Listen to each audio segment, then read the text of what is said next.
They thought laughter was weakness, but in the middle of hell, laughter was the only thing keeping humanity from losing its soul. The war had been raging for 7 years when the aliens finally noticed something strange. Amid the fire and ash, amid the ruins of Earth's shattered cities, human soldiers still laughed. It started as small bursts of sound between bombardments, nervous chuckles that escaped lips covered in dust and blood. A sniper might whisper a joke about missing breakfast before taking a shot. A medic might laugh after patching up a friend, shaking her head and saying, "Well, at least you still have the good leg." It wasn't the laughter of joy, but of defiance and instinctive rebellion against despair. From orbit, the alien commanders watched the transmissions with silent confusion. Their analysts studied every frame of human footage. Why did the species emit these strange sounds? They catalogued the patterns of laughter, the vocal frequencies, the cultural origins. They even assigned it a name, auditory coping anomaly to 3B. To them, laughter was inefficient, it wasted oxygen, it distracted focus. Their species had long evolved beyond what they called emotion-driven inefficiencies. When the Zelthar war fleet conquered worlds, the inhabitants either surrendered or screamed. Never before had they laughed. But the humans laughed while dying. In the field, Captain Alina Rhodes was crouched in a burned-out subway station with 6 soldiers from the 3rd Earth Defense Division. The air was thick with the smell of plasma fire and melted concrete. Outside, drones patrolled like silent vultures. They had lost communication with command for weeks. Supplies were nearly gone. "All right," said Private Mason, cleaning his rifle. "When this is over, I'm gonna open a pizza place on Mars. No anchovies, though. I'm not feeding those freaks." The squad burst out laughing. The sound echoed through the tunnels like something holy. For a moment, it wasn't war, it was human again. Alina smiled. "Make sure you invite the Zelthar to the grand opening. They can be the toppings," Mason said. More laughter. That night, as rain poured through the cracks in the broken ceiling, they sat around a dim emergency lantern, telling stories about ridiculous things about their old lives, bad first dates, songs they couldn't sing anymore. Each laugh was a spark in the darkness. High above, aboard the Zelthar flagship, the supreme strategist Korth watched the recordings. He didn't understand. "Why are they not broken yet?" he demanded. "They should be begging for extinction." His advisor hesitated. "Perhaps the sound is ritualistic, a form of collective madness." "No," Korth hissed. "It is resistance. I can feel it. These sounds are holding them together." He turned away from the screen, but the echoes of laughter followed him, faint, defiant, eternal. Down below, Elena's squad slept in shifts, smiles still on their faces. The world was crumbling, but for that one night, laughter had built a fortress stronger than steel. The Zelthar had conquered 98 intelligent species before humanity. Each had followed the same predictable pattern: terror, resistance, despair, extinction. But the humans were rewriting the script. Every time the Zelthar broadcasted footage of their destruction, cities burned, oceans boiled, monuments shattered, the humans replied with something the aliens could not comprehend: memes, images of explosions captioned with dark humor, videos of soldiers dancing in ruined streets, messages scrawled on walls that read things like, "If you can read this, you're standing too close to Earth's last joke." At first, the Zelthar assumed it was a tactic to confuse them. Then, they decided it was madness. So they began to study it. In the cold laboratories aboard the orbiting Fortress Dominion Ark, alien scientists dissected captured broadcasts, translating human speech into neural frequency charts. They built AI systems to simulate laughter, to test if it could be weaponized, or if it was some hidden communication code. It wasn't. It was something far more dangerous. The humans exhibit emotional stabilization following these auditory patterns. One researcher reported their cortisol levels drop. Neural cohesion rises. Laughter, somehow, prevents full psychological breakdown. The supreme strategist Korth was silent for a long time. "So they are using emotion as armor." "Precisely. Their humor allows them to remain coordinated, creative, unpredictable." Unpredictable, the one word every Zelthar commander feared. Meanwhile, down on Earth, Captain Alina Rhodes and her squad were still alive. They had lost 2 soldiers in a skirmish near the ruins of Chicago, and the rest were bruised, hungry, and half insane from exhaustion. But even as they buried their friends under a cracked freeway, Mason broke the silence. "Think they're laughing at us from up there," he said, nodding toward the cloud-choked sky. Alina sighed. "Probably. Then we laugh louder," he said, and chuckled softly. It spread, like a contagion of defiance. The Zelthar listened through their drone's microphones. They heard laughter echoing from beneath the earth roar cracked, human, and they felt something they hadn't felt in generations. Fear, because laughter meant that humans still believed they were alive. The Alien Council convened an emergency session. This behavior cannot continue, declared one. If humor reinforces their unity, we must erase it. Prohibit all communication forms capable of emotional transmission. Orders were issued. Broadcast frequencies were jammed. Drone patrols were increased. Humans caught telling jokes were executed on sight. But the jokes didn't stop. They just went underground literally and figuratively. Graffiti turned into coded comedy. Songs hummed softly in the dark tunnels became acts of rebellion. Even dying soldiers whispered punchlines with their final breaths. And every time the Zelthar thought they had extinguished the human spark, they would hear it again through static, through rubble, through the chaos of war. Laughter, unfiltered, unbroken, undeniably alive. The study of madness had turned into something else entirely. The aliens were no longer the observers. They were the ones being studied by a species that laughed in the face of annihilation. The war entered its 9th year. Earth was barely recognizably a fractured wasteland, wrapped in storms and static. Yet somehow, life still clung to it like stubborn moss on a dead rock. Then came the broadcast. It began as a simple signal weak, glitching, barely detectable through the interference the Zelthar had imposed. But what emerged from that static was a voice. A human voice, cracking with laughter. "This is Commander Yolan Pierce of the United Terran Resistance," the voice said. "We may be dying, but damn it, we're doing it with style." The signal continued, switching between snippets of chaos. Soldiers laughing in mud. Medics cracking jokes while stitching wounds. Children drawing cartoons of alien invaders with big dumb heads. It wasn't propaganda. It wasn't even coherent. It was pure, unfiltered humanity. Then the music started. A soft, acoustic guitared off tune, recorded through a battered cum mic. The lyrics were improvised. "You can take our skies. You can crush our bones. But you'll never break the sound of laughter in our homes." The Zelthar intercept stations went silent as millions of their soldiers heard it. The transmission echoed across their occupied zones, bouncing between frequencies they couldn't block fast enough. To humans, it was a miracle. To aliens, it was an infection. Within a day, the broadcast was everywhere, smuggled into starports, copied into pirate feeds, replayed by rogue androids, even embedded in encrypted battle orders. Resistance cells called it the laughing signal. Korth, the supreme strategist, summoned his council. "You said this sound was meaningless," he growled, voice echoing in the metallic chamber.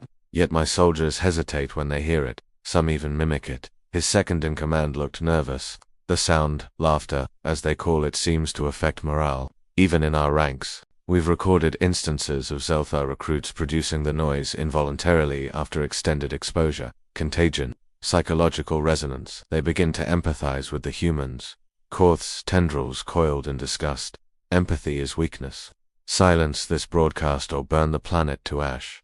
But the broadcast wouldn't die. Every time they jammed it, a new signal appeared from deep in the ruins, from old satellites humans had reprogrammed, even from the black box of a destroyed ship, and every version carried laughter. Commander Pierce's voice came again, distorted but unmistakable. "You came to break our will, but you forgot something, didn't you?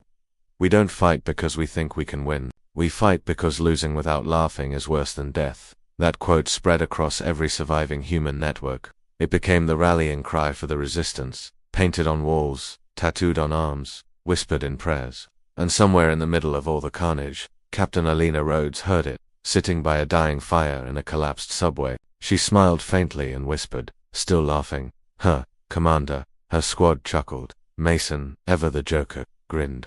"Guess humor's our last weapon." "No," Elena said, looking up through the cracks at the burning sky. "It's our first." Above them, in orbit, alien soldiers began muttering among themselves. Some found themselves replaying the broadcast, curious about the strange vibration in their chests when they heard it. For the first time in Zelthar history, laughter had breached an empire, and the universe was listening. At first it was a whisper in the barracks of the Zelthar soldiers, a sound that shouldn't have existed among them, a sharp exhale, a strange, broken rhythm, something halfway between a cough and a giggle. No one dared acknowledge it. The Zelthar military doctrine forbade emotion outside of controlled ritual expressions. Their kind believed feeling was a defect, something primitive left behind on lesser worlds. But then it happened again. A technician, monitoring a captured human broadcast, emitted a small ha. Others turned to stare. His mandibles trembled. He tried to explain it as a reflex, an air pressure response. Yet for a moment the sterile control room felt lighter. It was contagious. Every alien who studied the laughing signal began to experience odd emotional fluctuations, tiny bursts of what human scientists once called dopamine waves. It was like tasting color for the first time.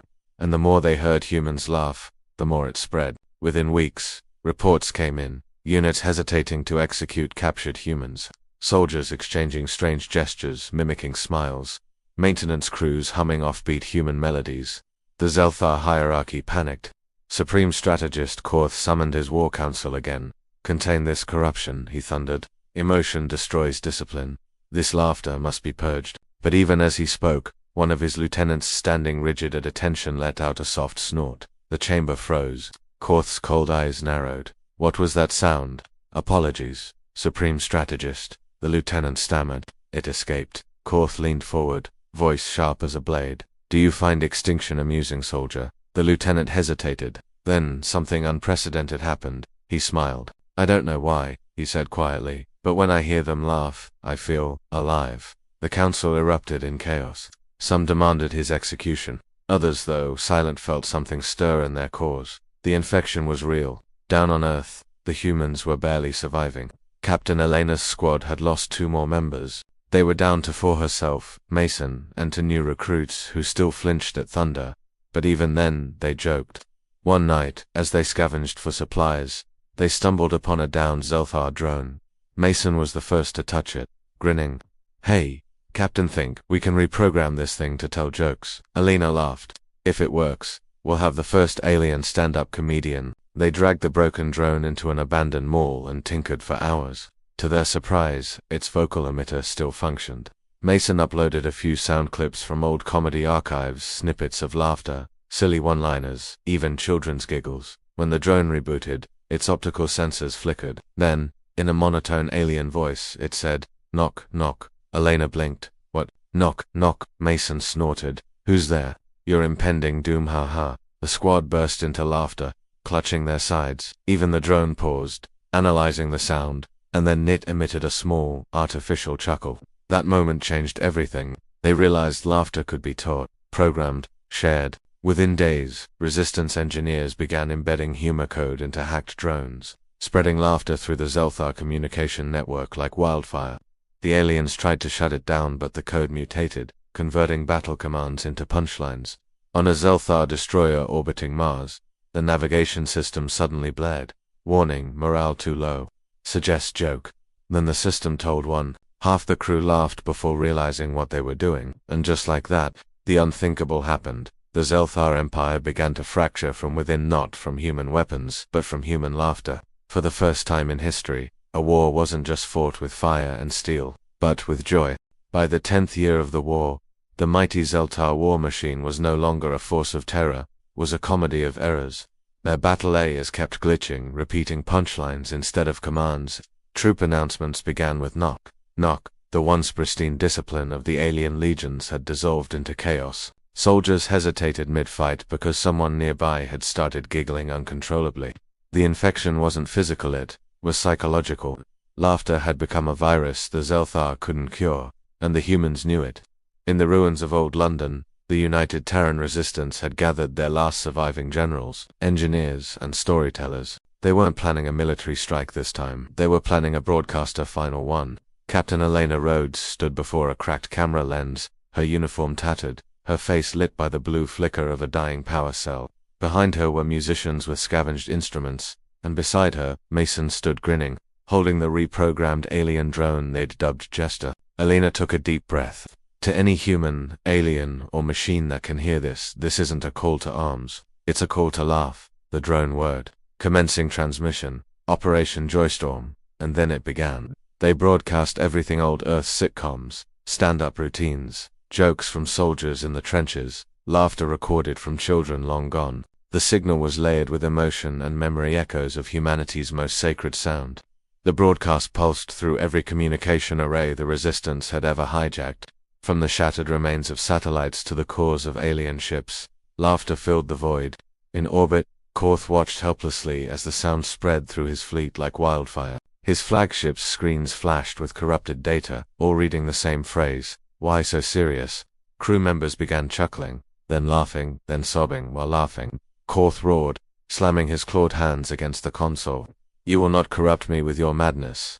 But the sound reached him too. A clip from the human broadcast played Commander Pierce's old voice. You can crush our bones, burn our world, but if you make us laugh first, we've already won. Something inside Korth cracked not his armor, but something deeper. His mandibles twitched, his throat convulsed, and for the first time in his species' long, emotionless history, the supreme strategist of the Zeltar let out a sound that no alien had ever made before. He laughed. It was a broken, guttural, awkward noise, but it was laughter all the same. The sound spread through the command deck like a contagion. Officers began to laugh with him, not in mockery, but in something close to understanding. The warship's lights dimmed. Systems began to shut down not from damage, but because the A is corrupted by humor code, had begun reciting Earth comedy routines instead of war protocols. Down on the surface, Elena's squad watched the night sky flare with the glow of collapsing enemy ships. Mason whispered, "Is it over?" Elena smiled faintly. "No, it's changing." For hours, explosions faded into silence, then into a strange, universal calm. The Zelthar transmissions went dark. Human scanners detected no coordinated activity, no retaliation, just fragments of alien frequencies replaying distorted laughter. Across the war-torn planet, survivors crawled from bunkers and rubble, staring upward. For the first time in years, the stars looked peaceful, and as dawn crept over the ruins of Earth, the sound that rose from humanity wasn't a battle cry, it was laughter. Soft, tired, victorious, because in the end, the empire of silence had fallen not to weapons, but to the oldest, simplest magic of all, the sound of joy. The war ended not with treaties or surrender, but with silence followed by laughter echoing across a broken world. In the weeks after the last Zelthar ships went quiet, humanity stepped out from the ruins like ghosts rediscovering sunlight. The air still smelled of smoke and plasma. The ground was littered with the bones of cities, but above it all hung something new, hope. Captain Alina Rhodes stood on the balcony of what had once been the United Nations building. The structure was half collapsed, vines crawling up its walls, but the banner of the resistance fluttered in the wind. Around her, humans rebuilt not because they had to, but because laughter had taught them that life was still worth living. Beside her, Mason leaned against a cracked column, grinning. "So, Captain, what's next? Pizza place on Mars still in the plans?" Alina laughed softly. "If we ever get Mars back online, you'll be the first franchise owner." "Good," he said. "First joke's on the house." They both smiled, watching the sunrise cut through the dust. But peace wasn't simple. The Zelthar had retreated into deep space, leaving behind broken ships and shattered colonies. Some humans wanted revenge, others wanted understanding, and somewhere amid the static of abandoned alien frequencies, there were voices, not orders, not threats, laughter. It began faintly recordings of alien soldiers laughing with each other, mimicking human humor, trying to understand it. Then came transmissions, translated into broken English. "We do not understand. Why it feels good. Teach us more about this thing funny. We want to laugh with you." At first, humanity thought it was a trick, but then, a small ship descended through Earth's atmosphere, not a warship, but a vessel marked with symbols of peace. It landed outside the ruins of Geneva. From it emerged 3 Zelthar envoys, unarmed. Their armor was repainted with strange, colorful marking smiley faces, crudely drawn by alien hands. They approached slowly, their movements uncertain. One of them, taller than the rest, looked at Elena and said in broken, accented English, "You, humans, dangerous. You make chaos. You make jokes. We want to learn." The soldiers around her aimed their rifles, but Elena raised a hand. Then, to everyone's astonishment, she laughed. "Welcome to the club," she said. From that moment, something remarkable began. Human comedians started performing for alien audiences. Engineers taught Zelthar translators how to interpret punchlines. Psychologists worked with alien scientists to study emotional resonance, the neurochemistry of joy. The Zelthar, once conquerors of 100 worlds, became students of the species they had tried to annihilate. They called it the Age of Resonance. Over time, humans and Zelthar built colonies together, not forged in fear, but in shared curiosity. Together they learned that laughter was not merely noise, it was connection. It was the one universal constant that could bridge even the deepest void. One night, years later, Alina sat outside her rebuilt home in New London, watching the stars. Beside her sat Mason and a young Zelthar cadet named Kervin, who had been born after the war. The alien asked, "Why do humans laugh when sad?" Alina smiled, "Because it's how we fight despair. Then laughter is weapon." She shook her head gently. "No, it's armor." Kervin tilted his head, thinking. Then, awkwardly, he attempted a laugh, a strange, gurgling sound that made Mason chuckle instantly. The three of them sat beneath the starlit sky, laughing together, their voices blending into something new, something beautiful. And somewhere light years away, in the archives of the Zelthar Empire, a new record was added. Species number 99, humanity. Primary weapon, humor. Status, invincible. Epilogue. They once thought laughter was madness, but in the end it became the language that saved two civilizations.